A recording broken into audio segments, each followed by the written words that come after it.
In nomine Patris et Filii et Spiritus Sancti. Amen.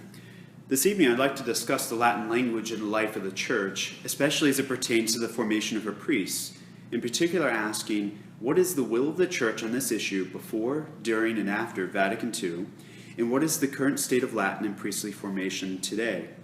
Lastly, I'd like to share with you some information about the organization I represent and how we are trying to respond to the will of the Church. To begin, in his letter to the Galatians, St. Paul emphasized the importance of the context of our Lord's birth, writing that Christ was born in the fullness of time and under the law of Moses. St. Luke gives further context, reminding us that he was born under the first Roman emperor, Caesar Augustus. The same empire would later crucify the Son of God and eventually take Christianity as her official imperial religion. In short, God, in his perfect providence, chose the Roman Empire as an instrument in the work of salvation and to spread its saving message throughout the known world. Should it be any surprise, then, that upon the legalization of Christianity in the 4th century, the Church would take to herself the imperial language of Latin? And so it was. Before long, Latin became the official language of the Church in Rome and all the West, in her liturgy, in her fathers and doctors, in her dogma, and in her mind. Latin became the language between the bride and her bridegroom. Even after Latin ended as a vernacular and the Romance languages developed, Holy Mother Church found it fitting to retain Latin as a sacred language as a sign of her Catholicity or universality, a lingual mustard seed, if you will, planted alongside the blood of Peter and Paul in Rome, eventually taking root and branching across the globe and across time. Let us then travel forward a millennium or so to the time of the formation of seminaries following the 16th century Council of Trent. For much of this talk, I shall draw from the work of Dr. John Pepino, professor at Our Lady of Guadalupe Seminary in Denton, Nebraska, who has studied the history and eventual decline of Latin and priestly formation. He notes that from the time of Trent until the mid-19th century, seminaries strongly emphasized Latin, essentially requiring seminarians to be completely fluent in all modes of communication: reading, listening comprehension, composition, and speech. In the 19th century, however, things began to change.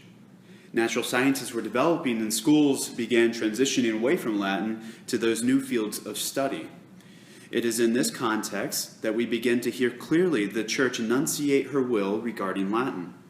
A local council in Paris in 1849 declared that seminarians must have, quote, a full and imperfect intelligence of Latin, end quote.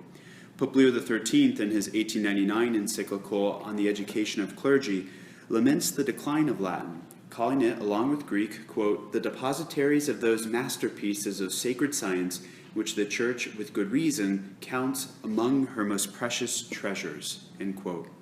Bishops and seminaries, moreover, must guard the deposit of Latin against innovators. And likewise, quote, once in possession of the Latin tongue, the key, so to say, of sacred science, young men destined for the priesthood pass from the junior to the senior seminary, end quote. Pope St. Pius X would also grieve, quote, we do not at all approve of the generalized neglect of the study of the Latin language, end quote.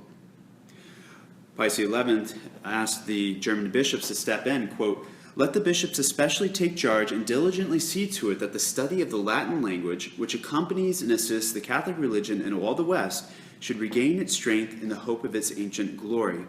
For it is to be grieved that so many clerics and priests, insufficiently knowledgeable in this language, the heritage of ancient wisdom being relegated to the background and distinguished works of our authors being neglected, in which works of dogma of our faith are solidly and clearly propounded and strongly and victoriously defended against the attacks of its adversaries, acquire their doctrine from books and periodicals published in the vernacular, with the result that there is often a lack of precision in language, of careful presentation of the argumentation, and a faithful interpretation of dogma, end quote. In a letter to the Cardinal Prefect of Seminaries, Pius XI sounded another warning, arguing that in studying theology in the vernacular, quote, there is no precision of idiom and a careful method of argument. And likewise, a faithful interpretation of dogma is lacking, end quote. Pius XI would make his concerns public in a 1924 motu proprio, saying, quote, "No wonder that our predecessors never refrained, when the times warranted it, from intervening in the fortunes of Latin, because they acted with the more zeal that Latin letters had fallen into a worse condition," end quote. By 1928, the Holy See began taking specific actions. For instance, the Sacred Congregation of Seminaries to the bishops of the United States recommended that Latin was to be regarded as the most important element in humanities. Oral and written exercises were necessary. Candidates to philosophy have to possess a sufficient mastery of the Latin language, and compulsory catch-up classes would be had if necessary. Under Pius XII, we see in his 1951 address to Latin teachers, quote, "Alas, the Latin language, the glory of priests, today has practitioners that are too weak and too few," end quote. In 1957, the Sacred Congregation for Seminaries, in a letter addressed to the bishops of the world, said, quote, "There is no lack of priests who, when it comes to Latin, labor under such great ignorance that they not only are unable to speak it without difficulty or to write it without committing grammatical mistakes, but also cannot understand even the easiest of Latin authors," end quote. This then takes us to Pope St. John the 23rd. Isn't he the Pope who opened the door to modernization and the vernacular, pushing Latin aside? Not at all. Of all the popes before or since, St. John offers the strongest defense of Latin. On February 22nd, 1962, a mere 8 months before Vatican II, St. John promulgated Veterum Sapientia on the promotion of the study of Latin. Here are just a few points from the document. 1. The Church has clothed her teaching in the golden dress of Greek and Latin thought and language. The Roman Empire also was a providential matrix for the spread of Christianity. 2. Latin is perfect for the universal Church, for it's an international language that raises no envy. 3. St. John repeats the words of Pius XI on the utility of Latin as a language for the Church. Quote, "Indeed, the Church, since she holds all nations in her embrace and will last till the consummation of the ages, requires a language that is by its very nature universal, unchanging, and not vulgar," end quote. 4, Latin is a treasure, a door open to all to enter into the ancient truths of Christianity, a bond uniting all Christians. 5, its study sharpens the mind of youth. But here's the heart of the document. Quote, "And we also, impelled by the weightiest of reasons, the same as those which prompted our predecessors in provincial synods, are fully determined to restore this language to its position of honor and to do all we can to promote its study and use.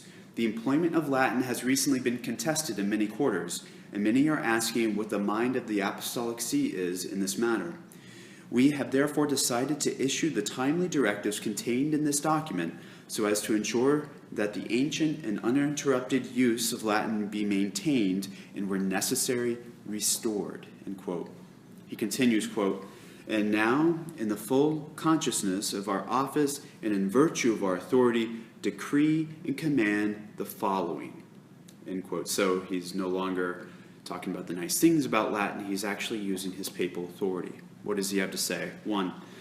Bishops and religious superiors are to see to it that the provisions to follow are applied wherever men study for the priesthood or religious life. 2. No one is to write against the use of Latin in seminary instruction or in the liturgy, nor is he to water down the Holy See's will. 3. Seminarians are to be thoroughly trained in Latin before they enter theology, lest they should be unable to follow lectures and participate in the debates that best prepare the youth to defend the truths of faith. And as for late vocations, the same standard applies. No one is to enter theology who has not been clearly and perfectly educated in Latin and is comfortable in using it. 4, the Latin-based traditional curriculum is to return to Catholic schools, all Catholic schools. 5, greater sacred disciplines must be taught in Latin. Those who teach in seminaries must speak Latin and use Latin books. If they cannot, they are to be replaced by those who can. But he says this can happen gradually. Number 6, an academy of Latinity to govern the use of the language is to be erected. And finally, the Sacred Congregation for Seminaries is to draw up a Latin curriculum for seminaries. Few realize that such a curriculum was in fact drawn up and was promulgated just 2 months later. In painstaking detail covering 30 pages, this curriculum gives a semester-by-semester outline for Latin studies in seminaries. How much Cicero, how much Jerome, how much Horace, etc. Essentially calls for 7 years of Latin, 5 to 6 hours per week. The Holy See would even organize visitations to seminaries to ensure its implementation. So, St. John wasn't exactly ambiguous in these documents, nor was he ambiguous about the manner of their promulgation, which is even more telling about his seriousness about the subject. First, consider the type of document Veterum Sapientia is, an apostolic constitution. It's hard to get more authoritative than that. These documents are reserved for promulgating such things as the Catechism of the Catholic Church, the 1983 Code of Canon Law, not to mention the ex cathedra declaration of the Immaculate Conception by Pope Pius IX. Second, Veterum Sapientia was also promulgated in the presence of a large number of cardinals and on the high altar of St. Peter's Basilica. Not even the conciliar documents enjoyed such a privilege. St. John saw the decline of Latin and did everything he possibly could to save it. So far, this is all pre-Vatican II. Did the council itself do away with Latin? Not at all. In paragraph 36 of Sacrosanctum Concilium on the liturgy, although some use of the vernacular is permitted, we read, quote, "The use of the Latin language is to be preserved in the Latin rites," end quote. Also, quote, "In accordance with the centuries-old tradition of the Latin rite, the Latin language is to be retained by clerics in the divine office," end quote. The decree on priestly training, Optatum Totius, states that seminarians, quote, "are to acquire a knowledge of Latin which will enable them to understand and make use of the sources, the fontes, of so many sciences and of the documents of the Church," end quote. In other words, all seminarians should be able to pick up St. Augustine or St. Thomas in Latin and read them without a problem.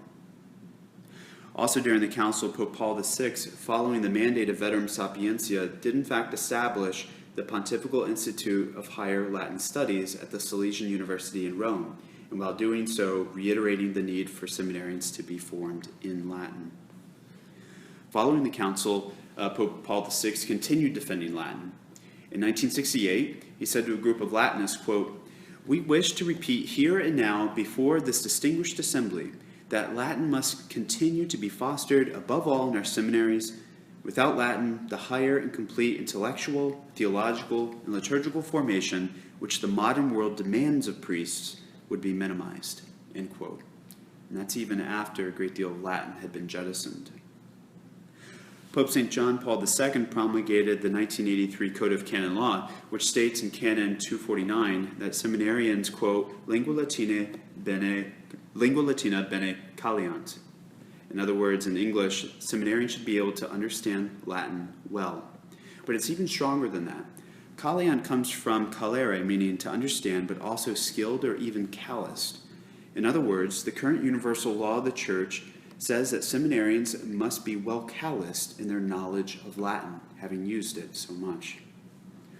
Lastly, in 2012, on the 50th anniversary of Veterum Sapientia, Pope Benedict XVI, in his Motu Proprio Lingua Latina, reaffirmed the exhortations of St. John, saying, quote, "In our time, too, knowledge of the Latin language and culture is proving to be more necessary than ever for the study of the sources which numerous ecclesiastical disciplines draw from," end quote. So on paper, at least, I'd say the Church has been pretty clear on the issue of Latin before, during, and after the Council. But where are we today? Have the Church's many admonitions and promulgations since John 23rd been obediently received? Well, if this is any indication, the day after Veterum Sapientia was signed, Jesuits in Rome, having up until that point taught in Latin, began teaching in Italian. Within just 8 months, the Second Vatican Council began thus stealing all the attention as the Church looked forward towards reform. That said, as it seemed clear that St. John saw fortifying Latin as a preparation to the council and as a prerequisite for renewal in the church. Before long, of course, the turmoil and confusion of that period set in, and this great document quickly became a candidate for the most ignored papal document of the 20th century. Far from restoring and fostering Latin, this venerable language essentially dropped everywhere, completely, and not just in the liturgy. The collapse was so complete, in fact, that just last fall, Italian replaced Latin as the official language of the Synod on the Family. In seminaries today, and even those with the reputation of being traditional or conservative, if there is Latin, the usual requirement is a mere 2 semesters, hardly covering basic grammar. Not infrequently as well do seminarians or dioceses replace Latin with Spanish. Sadly, in truth, I think a very small percentage of graduating seminarians are even able to understand the Latin written on their diplomas. What exacerbates the problem further, I think, is that seminary faculties often know what the church is asking in regards to Latin, but they have resigned themselves to the present situation and thus make no effort to improve. So, to find out whether I was misguided or simply crazy, I decided to do something. Several years ago, I met with a highly ranked cardinal very familiar with the law of the church. As our conversation was in private, I will keep him anonymous. Nonetheless, I shared with him what I have shared with you here and simply asked him, is complete proficiency in Latin for seminarians still the mind of the church? He immediately laughed off the question and said, of course. So with that answer, this is how I see our situation. Since Christianity was legalized in the 4th century, Latin was officially and in practice the language of the church, and priests were expected to be fluent. Since its decline began in the mid-19th century to the present, nearly every pope has rigorously defended it. Vatican II upheld it. The universal law of the church currently demands it. How could the church be any clearer on this issue? Why are so few fighting for this? Does the church not speak with the voice of Christ?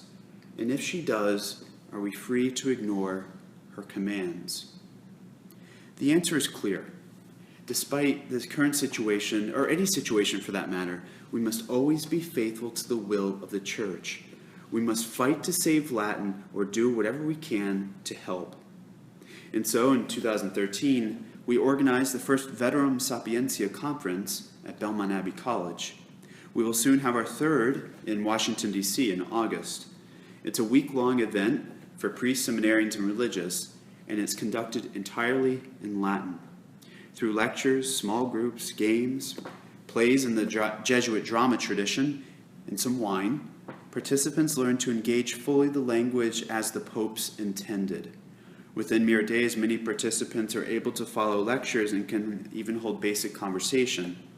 In fact, one seminarian just last year, on our final evening, having been conversing about current events in the life of the church completely in Latin for well over an hour, turned to me in disbelief that he was speaking in Latin and said, I have been deprived of my priestly formation. How true that is, for we have been deprived of our very own language. So who's involved in our project? Well, since so few are fighting for Latin in the church, an upside is that the best of the best are instantly available, and we have an enviable team. For instance, the first year we had the chief Vatican Latinist of 40 years and arguably the finest in the world, Father Reginald Foster. Now he's a bit too infirm to travel, but his successor in the Vatican's Latin office, Monsignor Dan Gallagher, is with us, as well as Dr. Nancy Llewellyn, Dr. John Pepino, Dr. Gerald Malsbury, and Father Kevin Zilverberg. Right now, we're simply a group of people who are putting on conferences. We currently have a website advertising our upcoming conference, but only part of it is available to the public. The rest is still under construction. The whole website is intended to be a hub of everything Latin in the church. In one section, we will present the will of the church regarding Latin. In another, we will advertise our conference. And in the final section, a blog of sorts to keep up with the current Latin events in the life of the church. For instance, the resignation of Pope Benedict being delivered in Latin, the secular reports about the popularity of the Vatican Twitter feed in Latin, or again, Latin being replaced by Italian in last year's synod.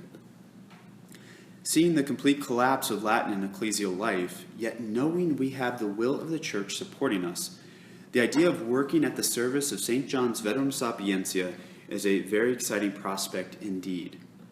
A great deal of work remains, as well as a number of possibilities of expanding our work, especially with the advent of online education. Furthermore, a very prominent institution of higher learning in Europe has already expressed interest in cooperating with our work. So perhaps this great expansion will come to fruition, and perhaps even soon. As of now, our immediate needs aren't terribly great. The last 2 years, our conferences have paid for themselves, more or less. But this year, relocating to Washington and trying to keep costs low for seminarians, we may in fact need some assistance making ends meet, especially if the number of participants are lower than expected. We do sometimes get requests of financial assistance from seminarians as well. But two costs we do need covered, however, deal with constructing and maintaining the website, as well as a promotional video. A video is important because when people hear of a Latin conference, they think we're conjugating verbs all week or something. They really need to see the effective and entertaining way we learn Latin, and to see that it is actually possible to speak it. So you all are my guinea pigs to see what type of support there is for the idea of saving Latin in the Church. If there is in fact strong support, that will be an indication that we should be pushing forward confidently and quickly in our endeavors. This year we are partnering with the International Institute for Culture, who is providing administrative support. They're a 501c3 organization, and so if you'd like to support our efforts, you can visit our website at veterumsapientia.com and find the donate button, or write a check made out to the International Institute for Culture, or IIC, with the memo saying Veterum Sapientia. Their mailing address can be found on their website, www.iiculture.org. I leave you with this. Dr. John Haas, president of the same institute, recently met with Pope Emeritus Benedict. Benedict was especially interested in their classics program. He then told Dr. Haas, quote, "Without Latin, we do not know who we are or where we come from. In nomine Patris et Filii et Spiritus Sancti. Amen."